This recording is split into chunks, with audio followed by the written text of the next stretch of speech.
Hey, everybody, and welcome to And Action, episode 15, Music in Movies. This week, we're going to be diving into, in my opinion, one of the most important elements involved in cinema, and that is the music. Mike, how are you? What's going I'm on? How's good. your week been? It's good to have you on the show. I've had a good week, Tommy. I'm here in the Northeast. I've seen some good friends and yourself and others, and had a nice time, nice week, and looking forward to this topic. Music and movies should be interesting, buddy. Yeah, Mike, you are a bit of an aficionado of music. I'm a big music fan myself. I'm a little bit of a hack, amateur wannabe musician. I play a little guitar. So music's always been a big part of my life. And it's always fun to see, one of my favorite parts about movies in general is the combination of multiple forms of art kind of converging.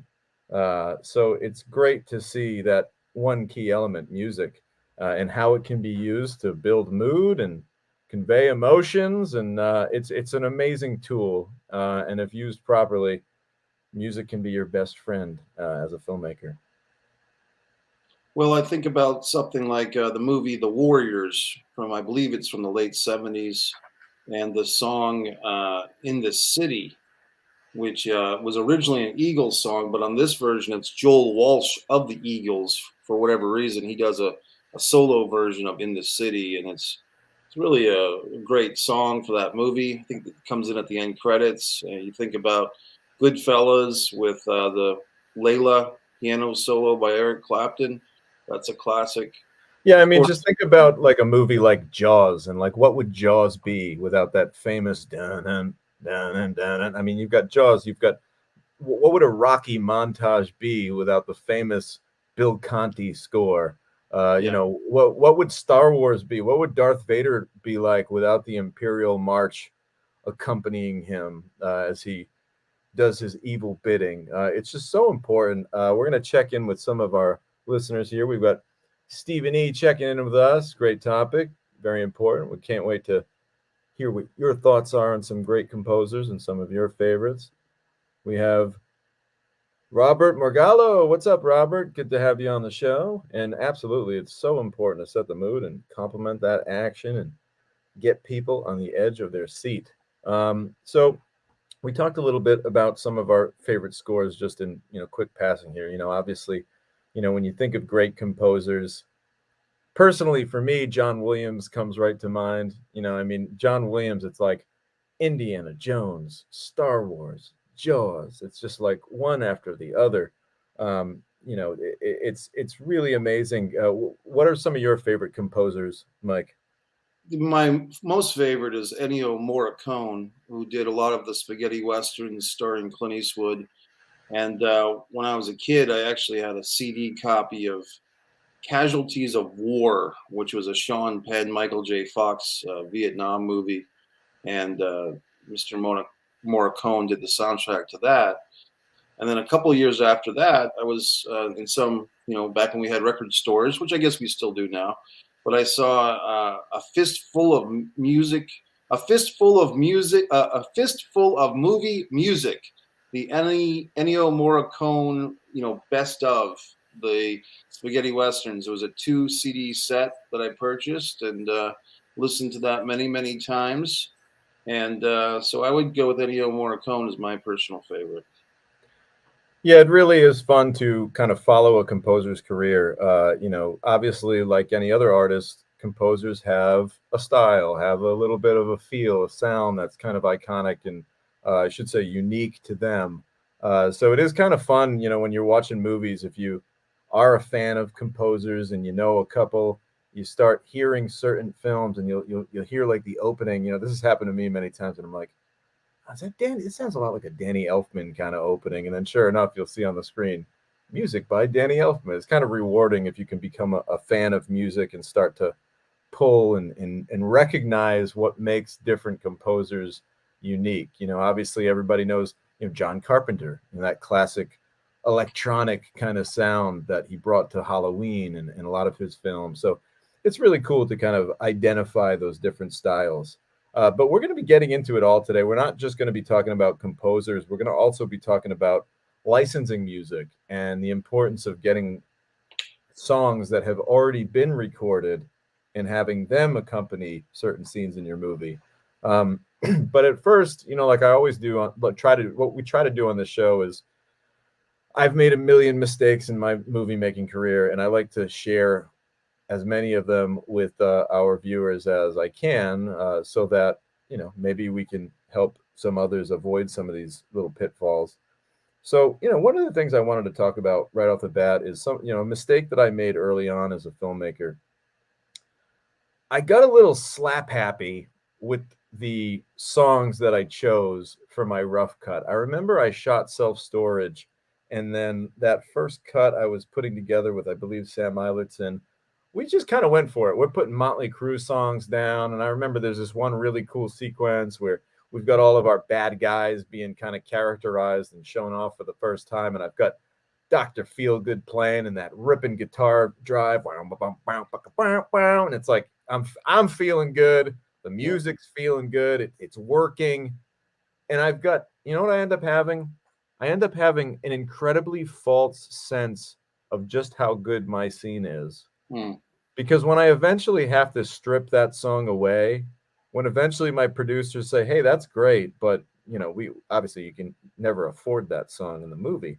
When you have to strip that away and pull it back, now I have to watch that scene, and it's already taken a step back. It's already not as good as it was the way I kind of first saw it in the edit with that Dr. Feelgood and that ripping track. And I know what you're thinking. Well, hey, isn't it good to pick out songs you love, and then you can have a composer put together what's called a sound-alike track? And the answer is no, because there are very few composers out there, especially in the early stages of the production game when you're probably not dealing with massive budgets. There are very few composers that are going to be good enough to go in and actually make a song sound a lot like a Motley Crue song, but not really be a Motley Crue song. So now you just got like a ripoff in your movie.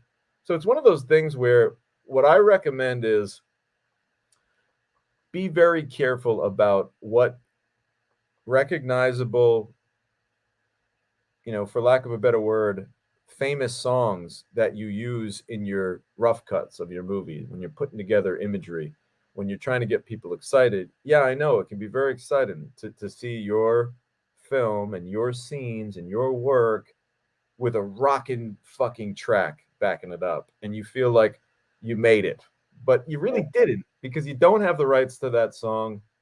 If you were to ever release it like that, you wouldn't be able to, because you get sued in 2 seconds. You can't even put it on YouTube without them flagging it and saying, hey, this is copywritten. So you just got to be very careful with that stuff, because it'll really change your perception.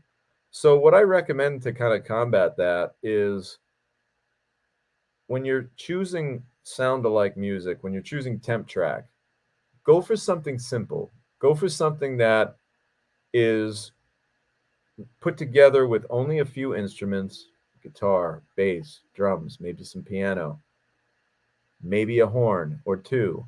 But don't be trying to put a massive orchestral arrangement behind as temp music behind your film, because you're not going to be able to go get Danny Elfman or the Boston Pops, or you're not going to be able to get that kind of a musical sound together. So you're essentially setting yourself up for disappointment. Yeah, those are the words I was going to use, Tommy. That as the filmmaker in this scenario, and just to fill in people on what a temp track is, Tommy, that's when you're assembling your movie. You're in the editing process, and you're trying to match your scenes with some music. And this is in the way of doing things where you're going to put your movie all together and then have the soundtrack put in kind of towards the end of the process. So you have this temp track to just kind of guide you through that process to help you. And what you're saying is that even in that stage of the temp track, knowing full well that you won't use these songs, even though you're using them for a temp track, you're setting yourself up for disappointment, because the music you eventually are going to have the money to afford to be made or licensed is not going to live up to the Motley Crues or the Elton Johns or the Beatles or Frank Sinatra or Rolling Stones, whatever iconic music you'd like to use, you're setting yourself up for disappointment. I get it. Disappointment and also confusion in the eyes of the composer. And I've been in situations, particularly early in the going, where I would have a movie that I put together, probably like this is going back to like Self-Storage days, a little bit on Army of the Damned, a little bit on Almost Mercy. But, I put together this temp track and handed it to the composer, and almost every song I chose was some kind of a notable band, something that we've all heard. I'm trying to be a baby Scorsese and add a Rolling Stone song or whatever I'm trying to do and be like my idols. And you hand it to the composer, and they look at you with this puzzled look because they're like, oh, okay. What do you want me to do? Do you know what I'm saying? Like, Right. how I'm not the fucking Rolling Stones, obviously. Whereas had I gone through and scoured for some, and I'm just using any genre, but had I just picked some simple jazz music, or had I just picked some simple strings or a simple piano track that I found, then I could hand that to a composer and be like, hey, can you do something like this mood-wise, tonally, this kind of vibe? Whereas, again, not to pick on Motley Crue, but if I hand a composer Dr. Feelgood, they're gonna say like, all right, well, what do you want me to do here? You want me to make you want a rockin' track? Do you want a rock song? I guess. I guess what I'm saying is you can actually hurt the creative process because now your composer isn't just having at it. Your composer is now like a little confused and a little sidetracked. One of my favorite things to do, and we're going to get into specifics with some of the composers that I love working with and have had great experiences with in the past. But I really love just going up to a composer and saying like, hey, listen, like this is the mood here, but I want you to just go for it. I want you to have at it. Like, I'm not a composer. Right. You got the magic pixie dust that makes this sound brilliant. I don't like handcuffing my composer. I like giving my composer a lot of freedom to explore things and try different things because I think that one of the mistakes a lot of filmmakers make, and listen, as a filmmaker, as a director, we all have an image, a notion in mind for what we want. We're all creative types. A lot of us have, that imprinted in our head. But don't forget that you're not the expert at everything. And, you should trust the composer that you're hiring to kind of take the reins a little bit and do their thing. So, that's kind of my 2 cents on temp track and some of the potential pitfalls of getting slap happy with that music and just picking any old goddamn track because you love the band or they're your favorite artists, or I love Bon Jovi or David Bowie, whatever the fuck it may be. That's great, but it probably shouldn't be in your rough cut. Another thing I was going to say, Tommy, is when you're talking about how, and part of this is the directing process, but when you're giving your composer these, Bruce Springsteen, REM, these type of Counting Crows type of musics, you're also undermining their confidence a bit if one were to do that, because they don't have the capability to have Michael Stipe from REM or the Counting Crows guy or whoever come in and sing, and the different, Slash from Guns N' Roses is not going to be a phone call away for this composer. So you're kind of putting this bar of expectation, even if you say to the composer, hey, I know you can't pull this off, but here's just my ideas. Sometimes as a director, you have to be careful. Like you have to use that directing sword with humility and not set up your colleagues for disappointment themselves.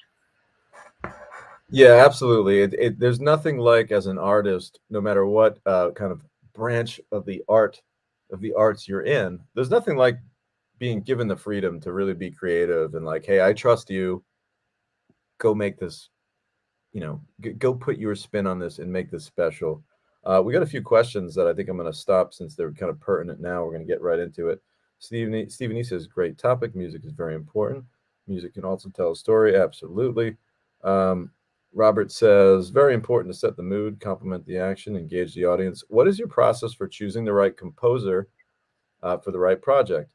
Well, I would say the answer to that one is probably just like, most composers that are, working on feature films will have a website or a page of some kind on some social media platform, and they'll have examples of their work. Most composers will have a reel. I'll always be, mindful of that and having to have them submit that reel.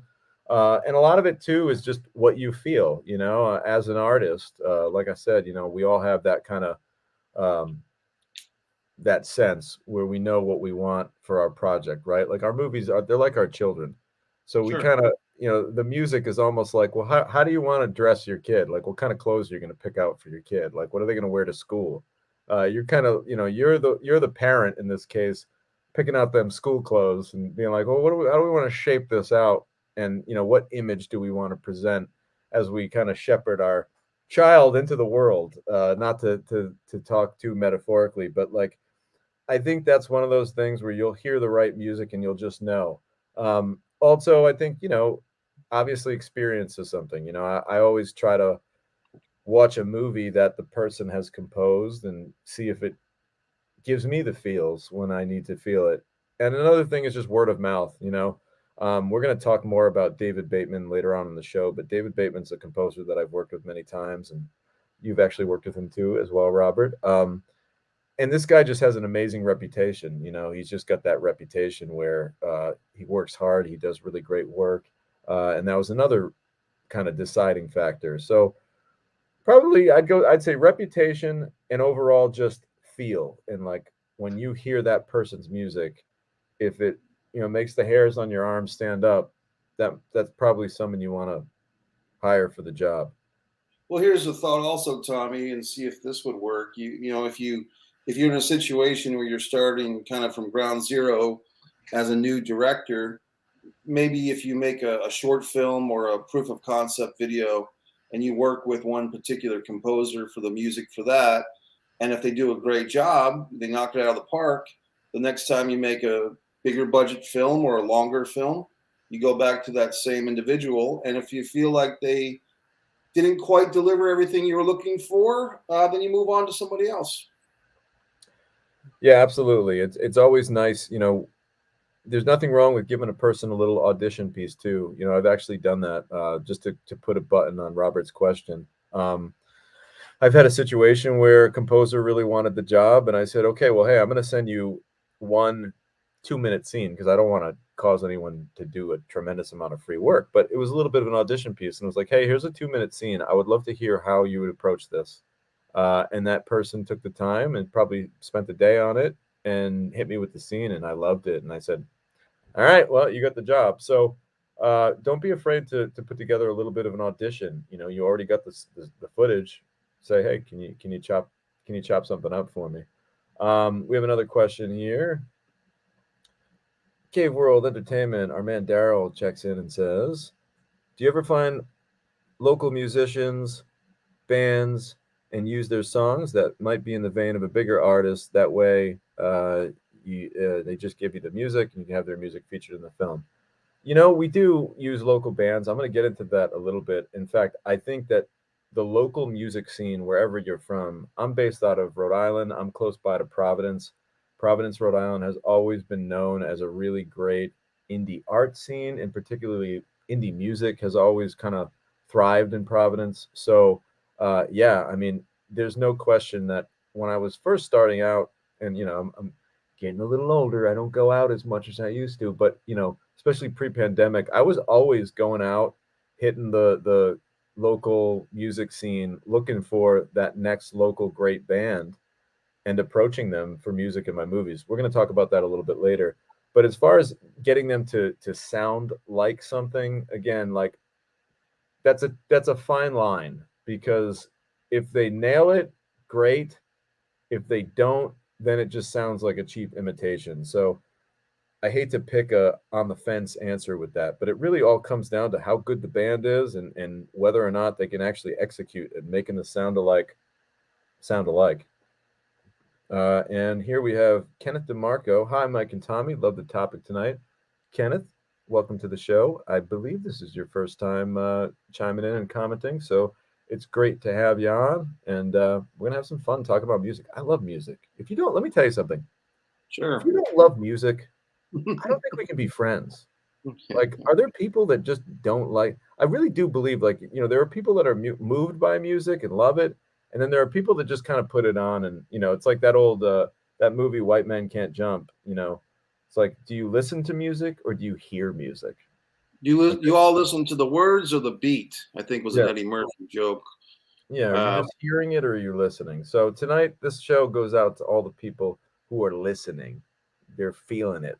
So we're going to talk a little bit now about we had our Cave World Entertainment check in about, do you ever look for pre-existing music? Let's talk about acquiring pre-existing music.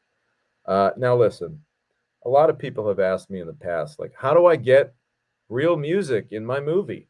Right. And real music is such an offensive word, because anytime anyone makes music, it's real music. But I think what they mean is music that you could put the radio on right now and everybody has recognized it, and it's stuff that everybody knows, right? Yeah. Well-known music, or yeah, that's a good way of putting it. Well-known music, or music that people have heard before. Popular music, however you want to phrase that. How do you Familiar, get that familiar kind music. of, yeah, how do you get familiar music? Well, there's two ways to do it. Okay. Way number one, you got to know somebody. And I know that sounds awful, and I know that you wish that there was a better answer to it, but the truth is, you got to know somebody if you want the good music. Otherwise, you're going to do number two, which is pay through the fucking nose.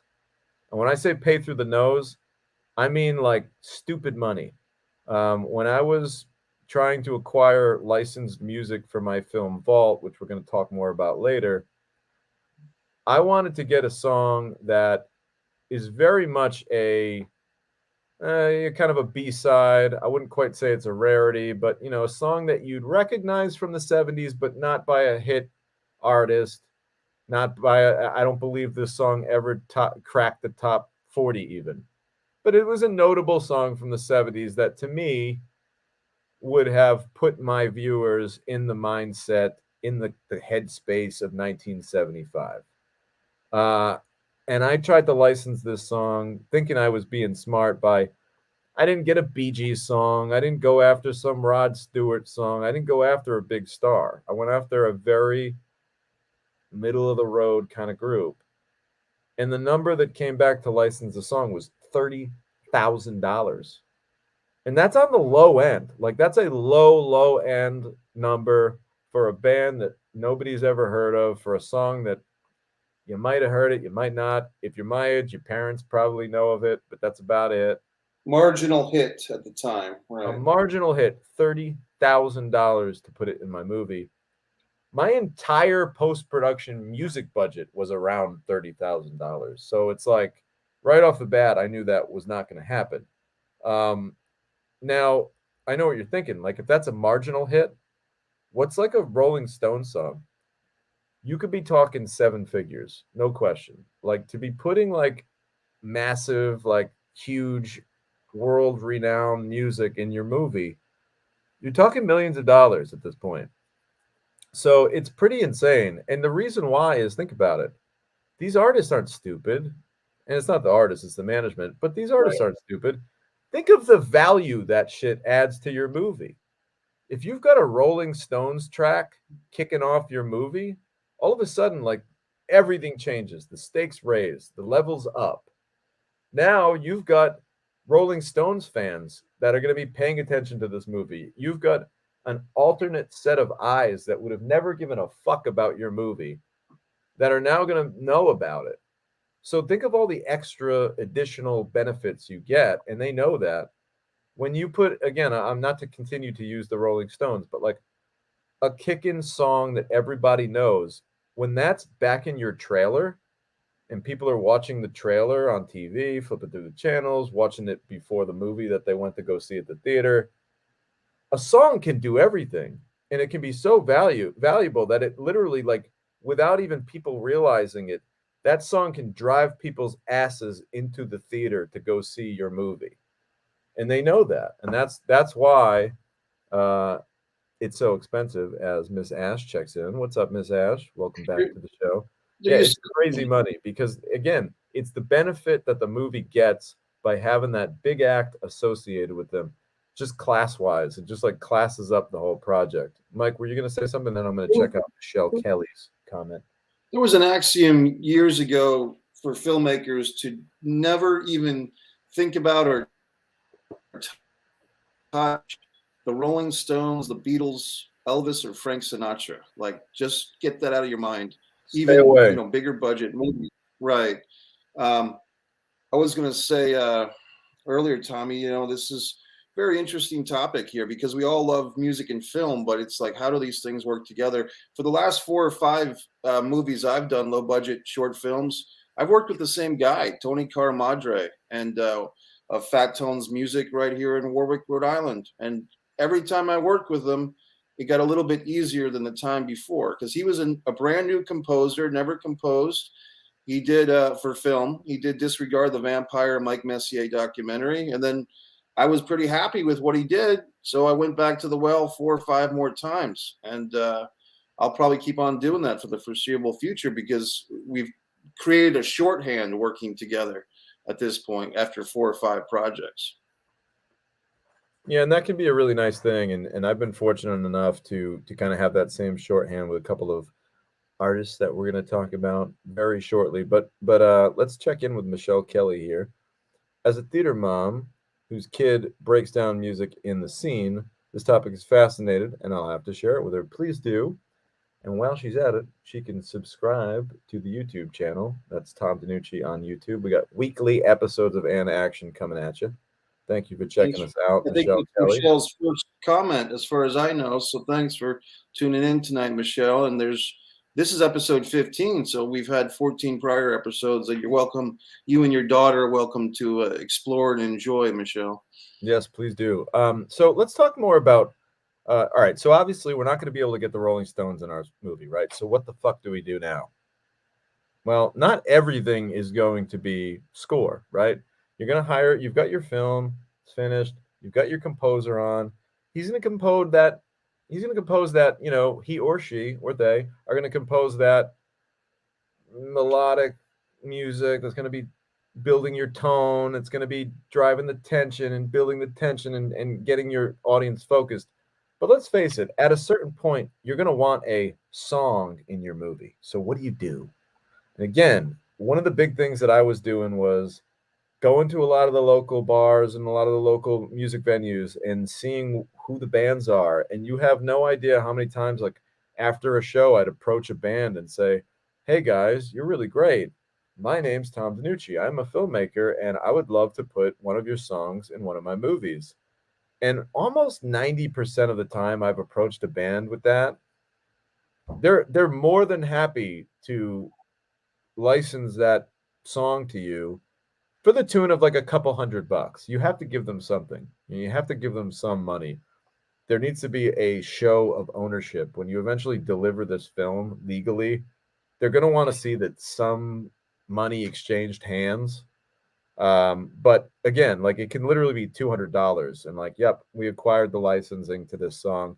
And if you look online, you can probably Google like standard boilerplate music licensing contracts and then tweak them and tailor make them for your needs. But they're out there, they exist. I wonder if Rocket Lawyer, which I have a subscription to, it's kind of like a do-it-yourself, legal contracts website. It's like $1 a month, and right. Maybe they have something on there.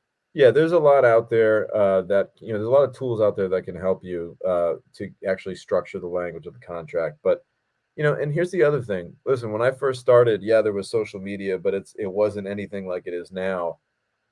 There are so many super fucking talented bands that are just waiting for you to knock on their proverbial door and give them additional exposure on social media, on Instagram, like don't be afraid to be searching hashtags, like whatever music genre you're looking for, hashtag it, search, look out there, inbox people, direct message them, let them know what you got going on. And you'd be surprised how many people would be excited and want to get behind you because they're artists just like you. They're trying to get eyes on their brand, whether it's a song or whether it's their entire shtick, whatever they got going on. Maybe they have a tour upcoming. They're going to want to use you for the same amount of exposure that you're using them. So don't be afraid to engage these artists that might not be Elton John. They might not be, like we said, the Rolling Stones, but you're still going to get quality, great music in your movie. So let's move it along to my first time working with an actual composer. My first experience was not great. It really wasn't.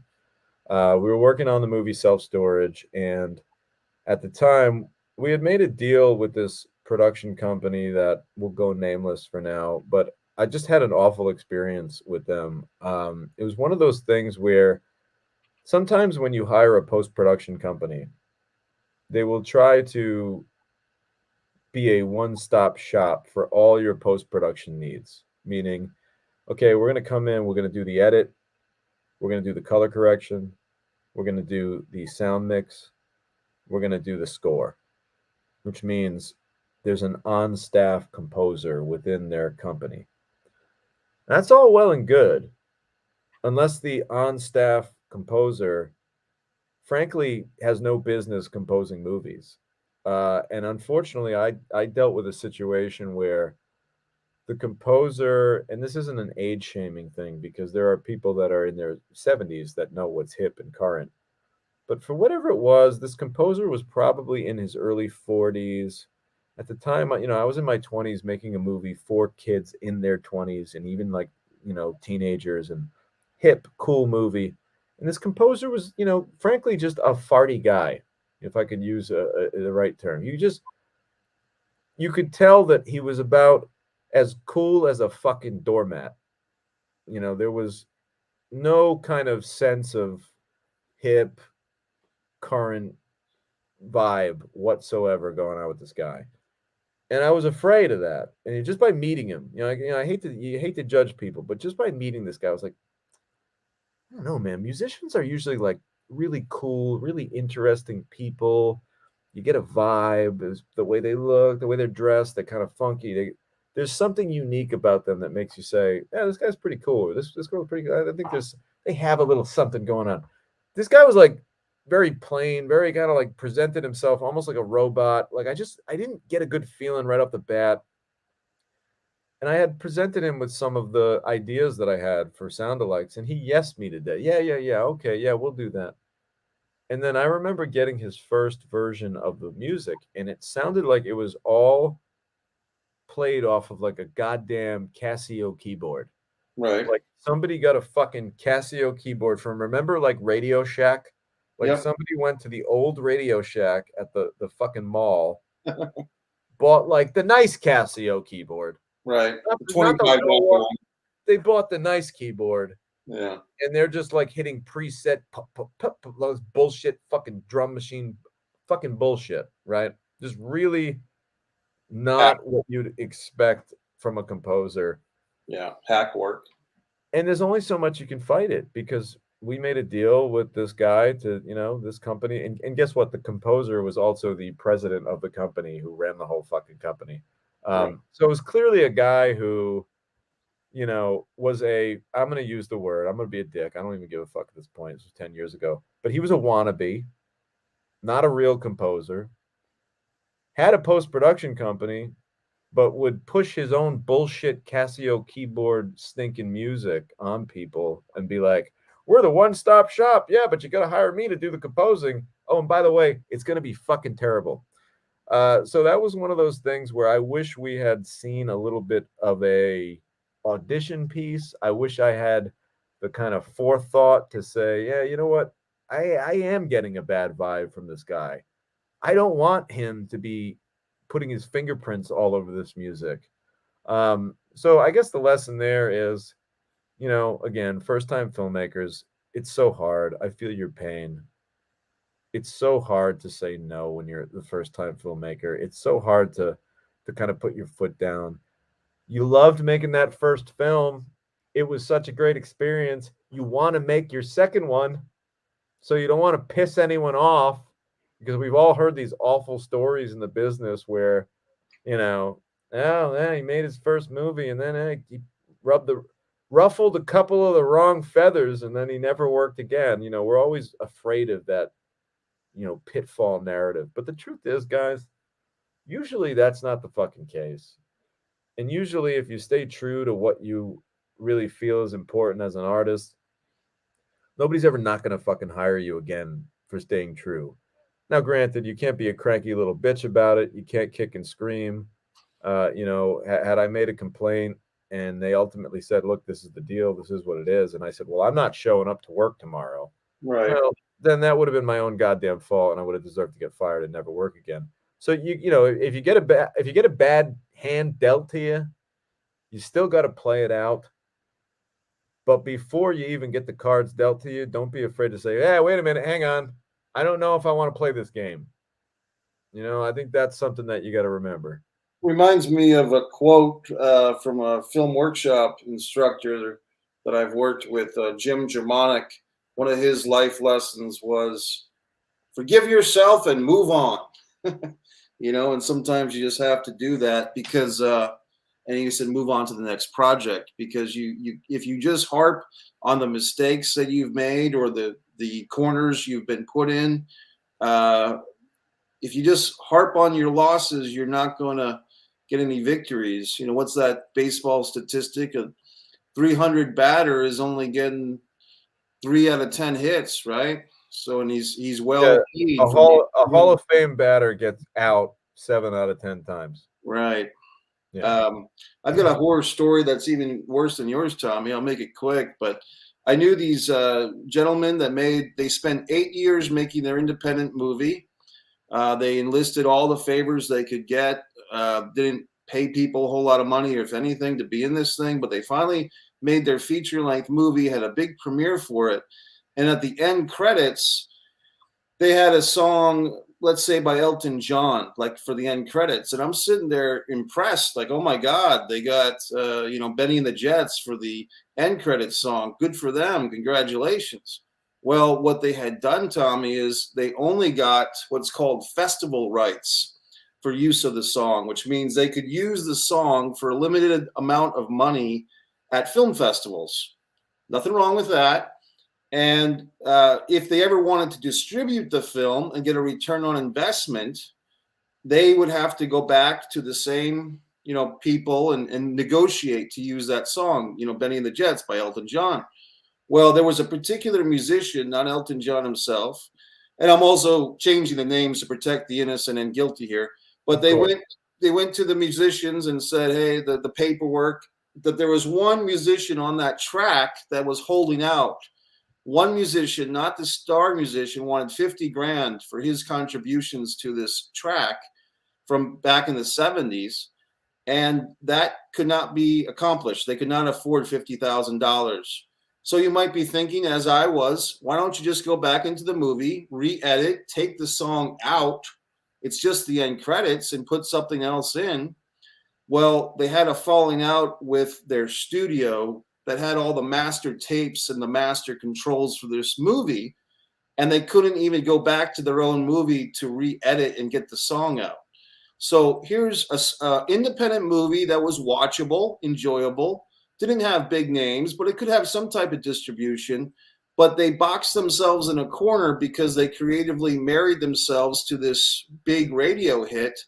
And then when they discovered how much money it would cost, they were stuck with it and they couldn't unstuck with it because they had another falling out with the studio that had all their tapes and stuff. So there's some nightmares out there, buddy.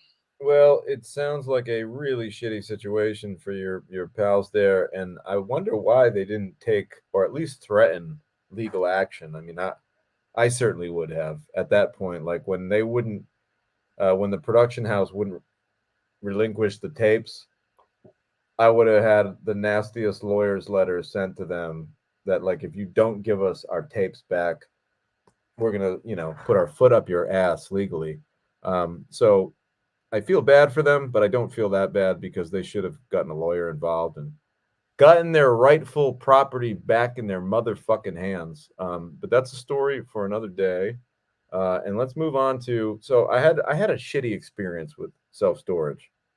Didn't go great. I had a very dud of a human being, probably one of the most boring human beings I've ever had to work with, uh, in the room with me, and that was behind me. And I'm moving on now to Army of the Damned, where I got to say, Army of the Damned was a great experience because for the first time ever, I was able to license some real deal music. Of course, if you know the story, go back into our archives and check out the Army of the Damned episode.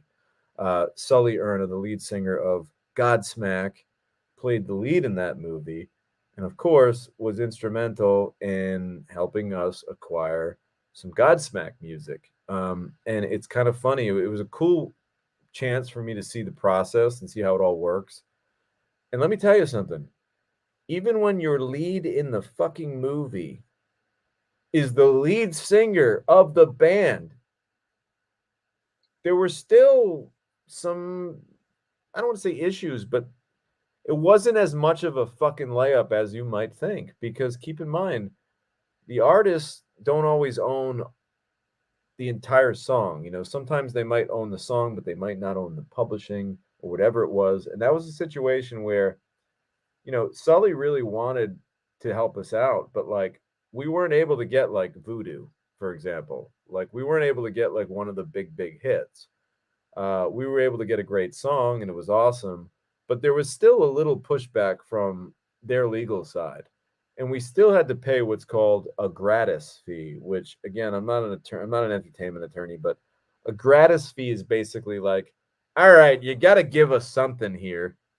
So like instead of paying the 30, 40, 50, $60,000 that the song would normally be, you pay a couple grand. So, you know, again, we're not talking free. It still cost us money, but it was, you know, obviously we would have never got it. We would have never got it if it weren't for Sully. And he really did work hard to make sure that we got some great music in that movie. And, you know, from being, in my mind, kind of knocked on my creative ass by this boring motherfucker during self-storage, it was a nice bounce back to get some quality music by Sully Erna and Godsmack in Army of the Damned. I'm just smiling because gratis, as far as I know, means free or complimentary, and only in the entertainment world does gratis, free, or complimentary followed by the word fee. You know? Right. Yeah, it like doesn't even it betrays the word itself. But that's entertainment, folks. Well, because keep in mind, guys, you know, and I understand this, I really do. Like you know, you sometimes you can be a cranky little kid about some things, and then you think like, well, all this time I'm emailing back and forth with a fucking attorney, man. Like that attorney needs to work. Like that money that you're paying, that's legal fees. That's like, you know, listen, when we're first starting out, we're so eager to get a leg up in the entertainment world. We'll do almost anything for free. What you don't realize is at the bigger levels, motherfuckers aren't writing an email without getting paid. They're not picking up the fucking phone without getting paid, especially attorneys, especially entertainment attorneys. So it's just like everything just gets more expensive and the level just changes at a certain point. So self-storage, not so great. Army of the Damned, things are looking up a little bit. Brought in some legitimate music. And then, of course, Almost Mercy, things kind of went to a whole new level when I got a chance to work with co-writer and composer B. Dolan. B. Dolan, quick backstory on him. We've talked about him on the show. We're going to dive a lot deeper on B. Dolan as we get into our Almost Mercy episode, which is still to come down the road. Talented guy. Vault episode. Very talented guy. Mike, give us a little breakdown of who B. Dolan is. I believe he is also a performance. I don't. It's like a hip hop poet, right? Am I right? B. Dolan is a very successful rap artist. Yes. Yeah. So I mean, B. Dolan lives here in New England. He worked with you on Vault. He worked with you on Almost Mercy, and a very talented guy, and has a very big following as his hip hop artist career as well. So he's a multi-talented guy. B. Dolan really is like a modern day Renaissance man of sorts. You know, like Mike said, he's toured all over the world. He's written screenplays, he's written music, he's written poetry, he's worked behind the scenes in music, producing music. He's got a really great Patreon channel. Punch B Dolan in your Google machine. Check him out. Look him up on your social medias. He's a great guy and a super talented artist. You know, he's a true artist, meaning uh, just a multifaceted guy who can kind of just excel in almost anything that he does. Um, so when it came time to, we're obviously writing the script together for Almost Mercy. B. Dolan was basically like, "Look, man, I would love to compose this thing. Like, let me take a crack at this." And then he worked with a pal of his, who I think his name is Dan. I'll look that up eventually. But him and his partner basically worked on putting together a score that is just phenomenal. And not only does it have these kind of warped vibes where, Almost Mercy is a very twisted, dark film. And the music that B. Dolan chose to use when he composed this film almost has like a warped warble to it at points, and it makes you very uncomfortable. And aside from just composing some really great music with, it's coming to me now, I believe it's DS13 or DSK13. That's the name of his composing partner on this one.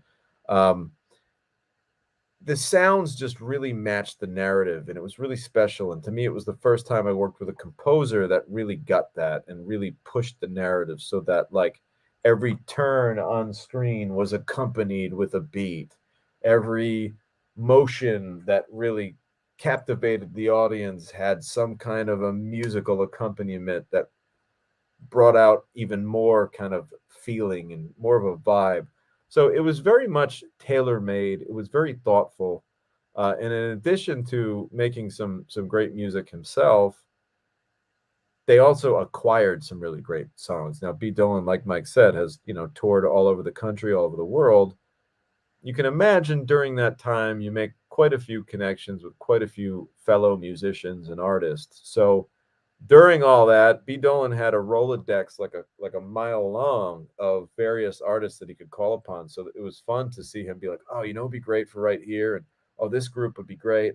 I love this song." And sure enough, like I want to say, and I'm just guessing, but I want to say that they're probably about like, in addition to his music, probably like 5 or 6 really good songs that were licensed for that movie. So that's Almost Mercy. Check it out. We're gonna do a deeper dive on it, but really cool to see B. Dolan do his thing in Almost Mercy.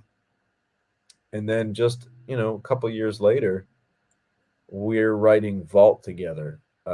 And it's kind of fun because when we started writing Vault, I remember B. Dolan sent me a file with, probably about 20 or 30 songs from the 70s that were really cool fucking tracks that, I had heard of some of them, and I'm a pretty decent student of the music game, and I had heard of some of these songs, but some of them I had not.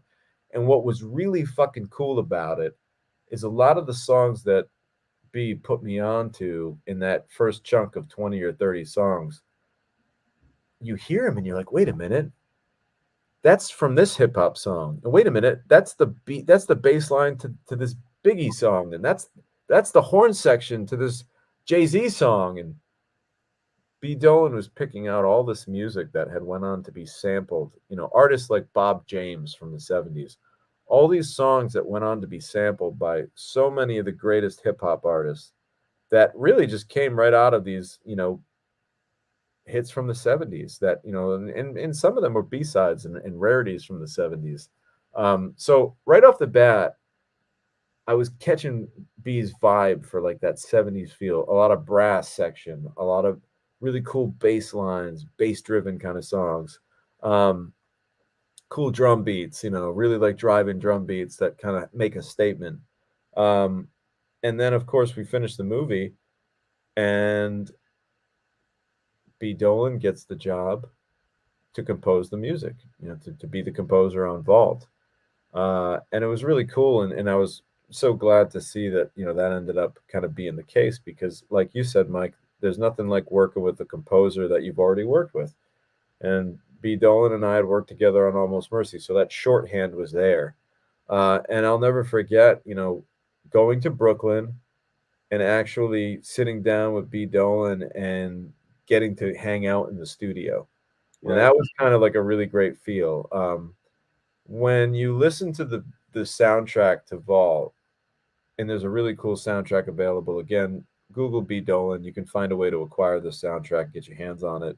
Really great music that you can kind of just put on, uh, when you're doing stuff. It's not really vocally driven. It's very instrument driven.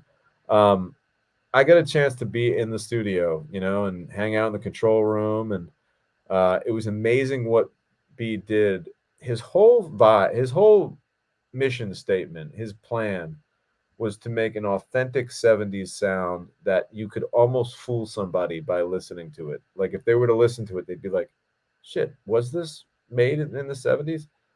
And the amazing thing is the music that he put together was really just like 5 different artists. It was like a guitar player, maybe a horn player or two, a couple different, sax player, a horn player, a drummer. I think there was a cello player, a violinist. We're talking like really 6 people maybe. And the amazing sounds that these 6 people were able to put together that sounded so authentic, so to the 1970s period.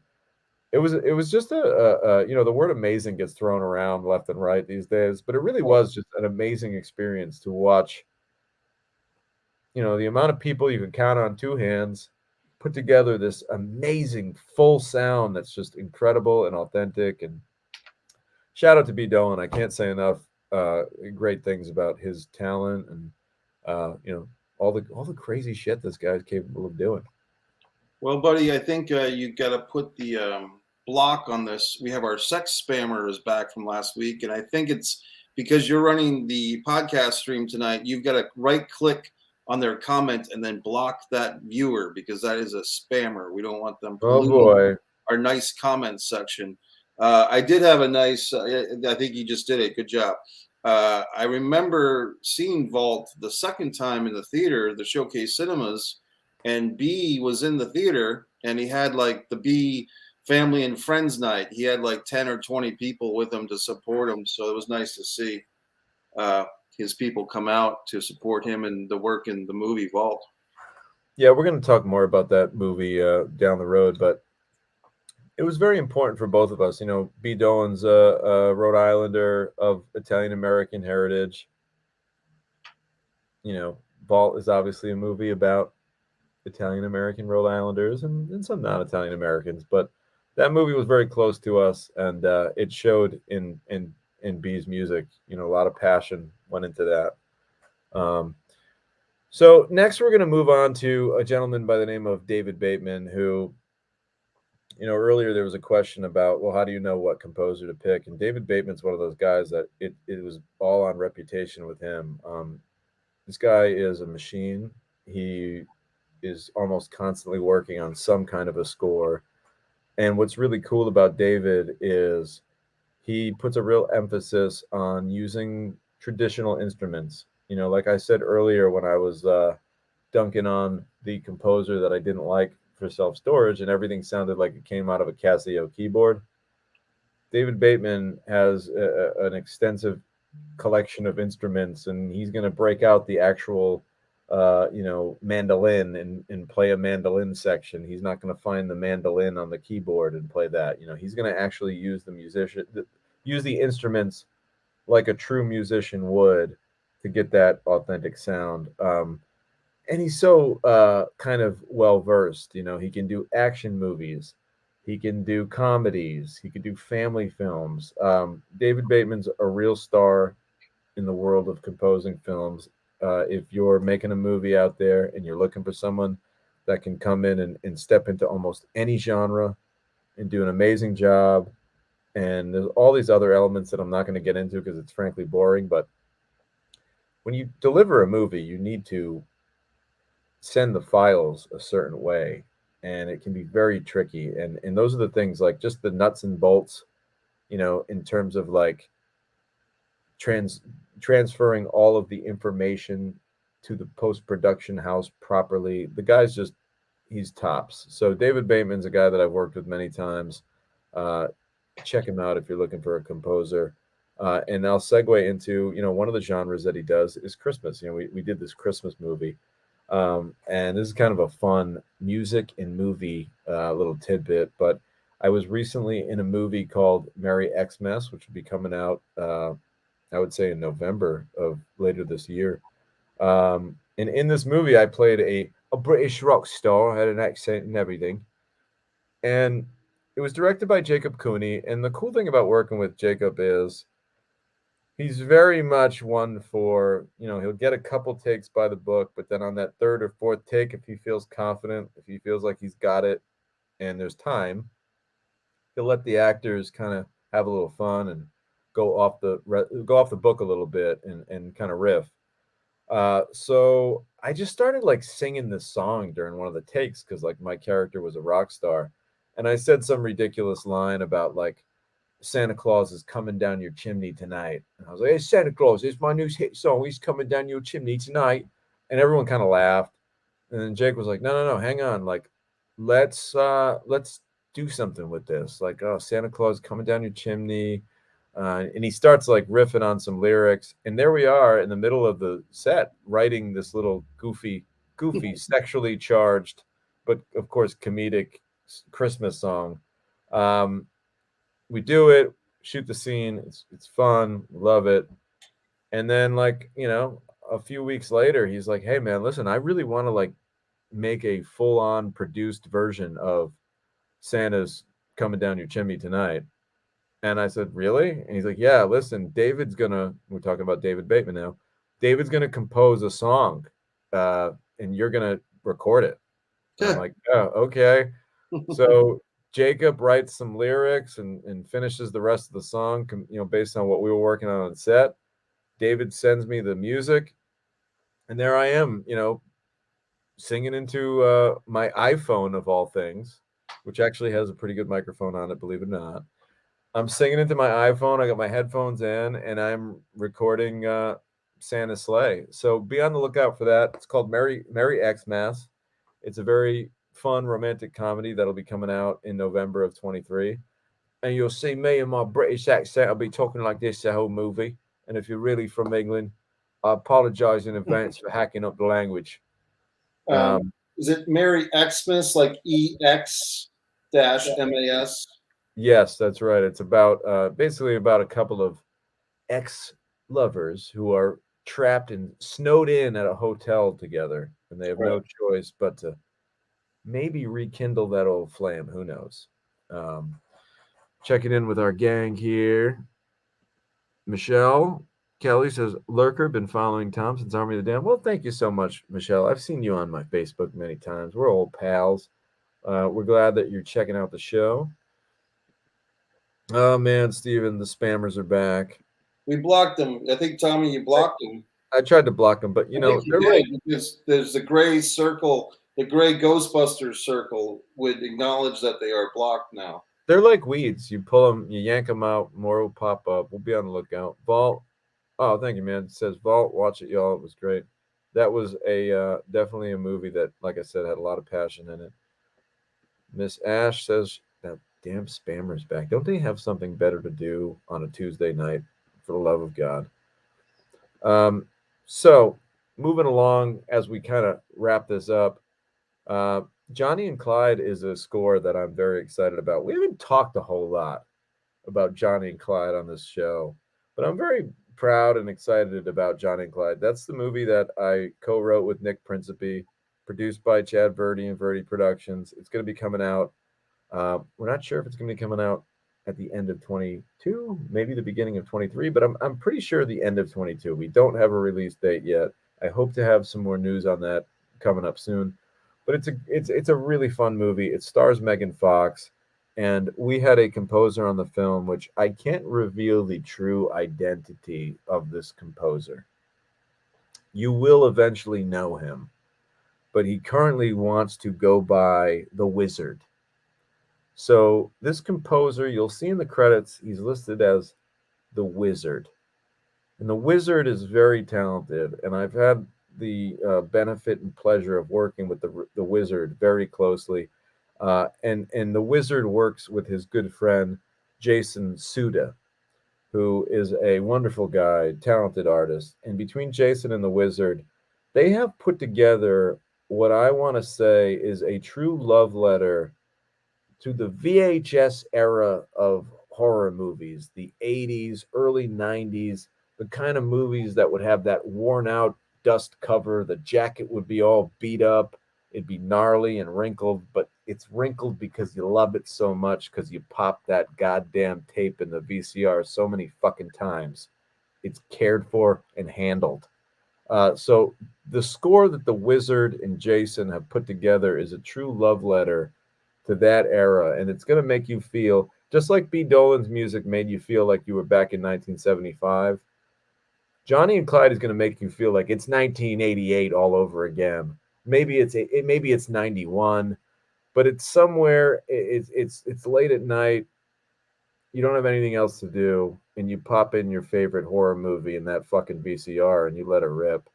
And I think that people are gonna love the throwback kind of sounds that these guys got, and I can't wait to just. I can't really talk much about it now because the Wizard would get very upset with me if I revealed too much.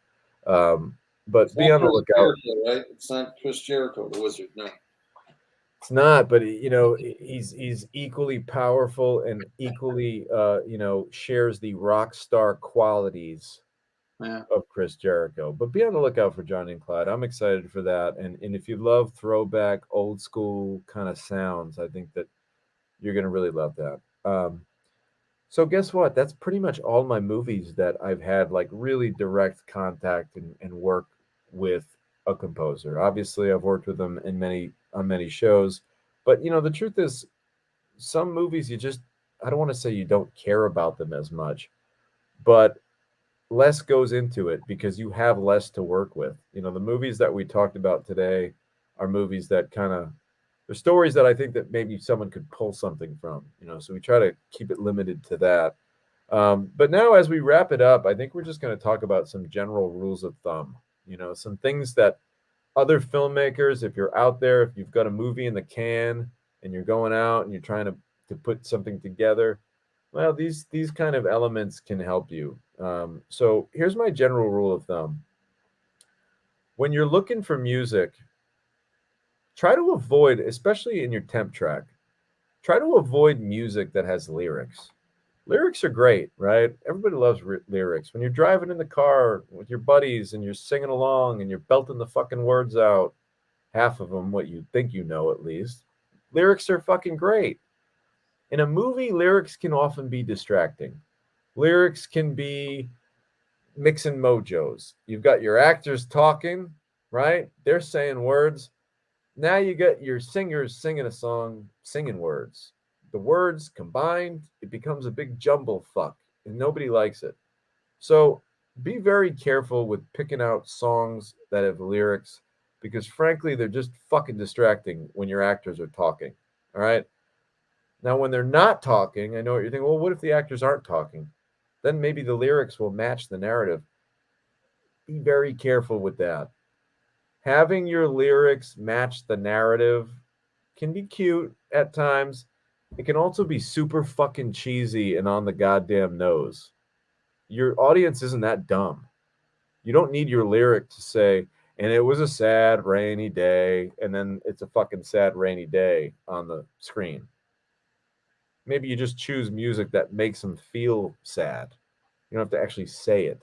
I think a lot of times filmmakers have been like, "Oh man, it was so cool. Like, you see how that lyric lined up with like right when they said that in the song, like the door opens and he says opens." And I'm like, "Yeah, you know what, man? That's a little fucking on the nose. Like again, like Can you this is define the on the nose term, Tommy? I know what it means, but yeah, that's not the new term. I think on the nose just means like again, sometimes we think our audience is a little dumber than they really are. And on the nose, I guess you could say it's just like too easy. Right. It's too easy. It's low-hanging fruit. It's you know, it's the fucking pie in the face, when the clown comes out. It's just what you'd fucking expect. And remember, when you're making movies, yeah, you want to service the audience a little bit, but the reason why they're watching your movie is because they don't know what to expect. So when you start just doing the same played out shit that they think that they fucking know is going to happen, right down to having your lyrics match what's on the fucking screen, you just you're on the nose, and it's just like you're not making art. You're making elevator music for movies. And that's not a good thing. Not at all. No. The, So the avoid lyrics, basically. Yeah, I was going to say that's a great point, Tommy, because here's another just a simple reason is if you're watching a movie and you hear a song with lyrics, a good one or even a bad one, but you're listening to two, I call it a conflicting audio issue.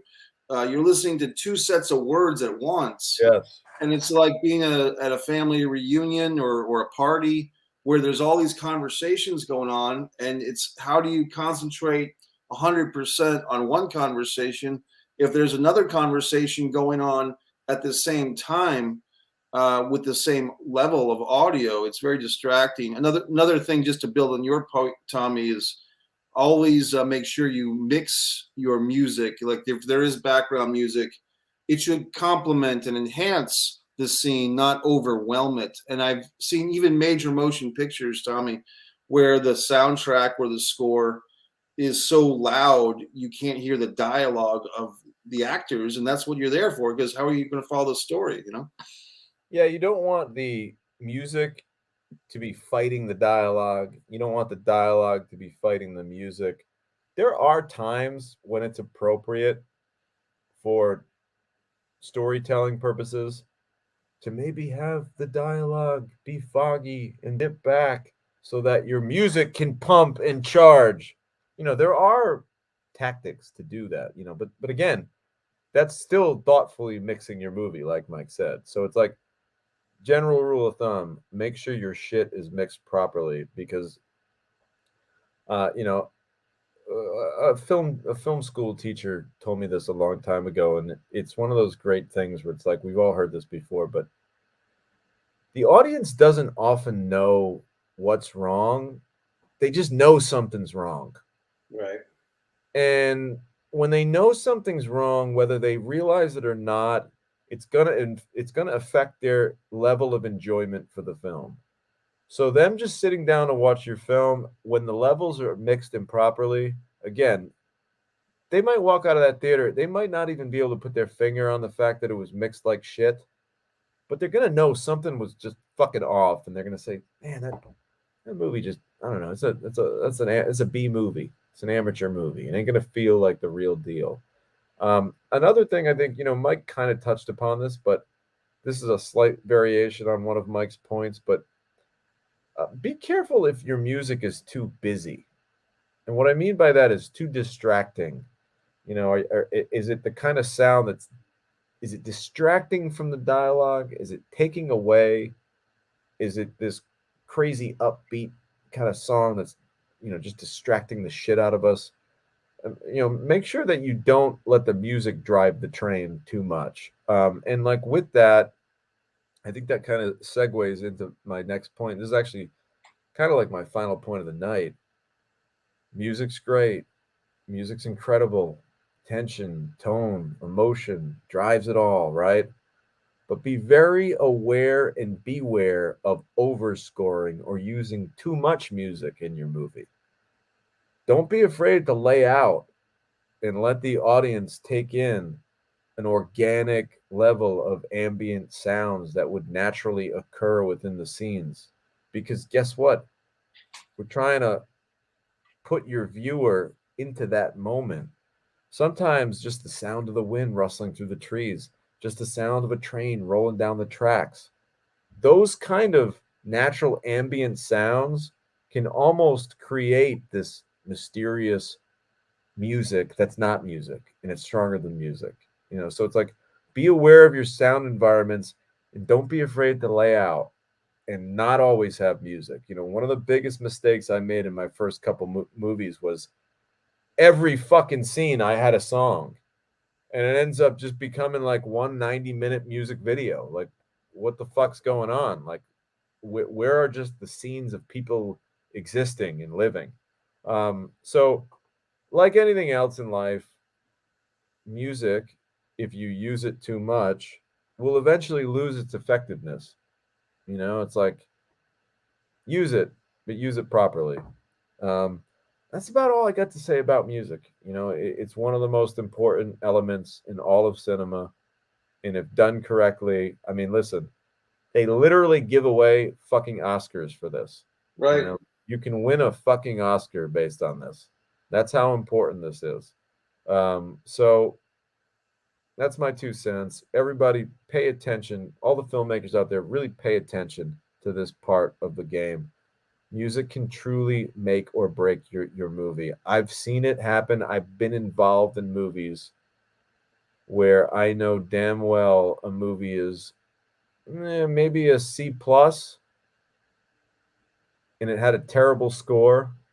And had the score been great, had it been an excellent score, I have no doubt in my mind that C plus could have been literally, I'm not shitting you, a B plus or an A minus with the right music. But with the wrong music, you're back to C land. Or D. So, or D. Or D. When you're talking about the lack of music in some scenes and how that can enhance the film, it reminds me of the term negative space in visual art. Negative space is basically blank, usually a white or a black canvas, but they use that term in the art world, negative space, and you can have that in your music score as well, or music soundtrack. So want to say a quick thanks to my buddy Kenny DeMarco over at Scramblers Restaurant. He checked in tonight. He's been watching, and he bought me a nice breakfast at his restaurant today, the restaurant that he owns. I had the stuffed French toast with peanut butter and bananas. It's very good. That sounds good. It was really good. And then I saw Kim Kaling, who also will be listening to the show on the way home from her acting class tonight. And she bought me a vegan taco salad. So what a day of free food, Tommy, for me. Mike, you are just eating well and getting taken care of while you're here in Rhode Island. I don't know if any of your viewers noticed, Mike doesn't have his normal Kermit the Frog green background, which means it's another week here in Rhode Island. Mike is currently just about, 50 feet above my head right now on the second floor over there. It's weird. I'm actually pointing over there at the room where Mike is right now. Can you hear me, Mike? So it's kind of fun to have Mike in the house with me as we bring another episode of An Action your way. And real quick, hey, if you haven't already and you're listening to the show, please subscribe to my YouTube channel. It's so important to build that audience. A lot of you are consistent, and we love that. And, if you could just do us a favor and, hey, tell a pal about the show. Let them know that, like, hey, these guys work hard and they're putting on a great show for you every week, and you might learn something from it. We appreciate any and all word of mouth that you could give us. And like I said, if you haven't already, please subscribe. We really appreciate it. And Mike and I are going to actually hop in the car now. Mike, you don't know this, but we're doing it because you're upstairs. We're going to hop in the car and we're going to go for a little ride. We're going to drive around. We're going to chill. We're going to catch up. We're going to get creative.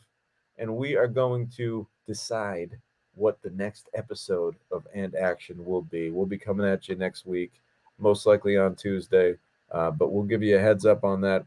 As always, thanks for checking in with us. Follow me on social media at Tom DiNucci. Be on the lookout for Mike at MikeMessier.com. Subscribe to Mike Messier YouTube channel is my channel. Subscribe to Mike Messier YouTube channel.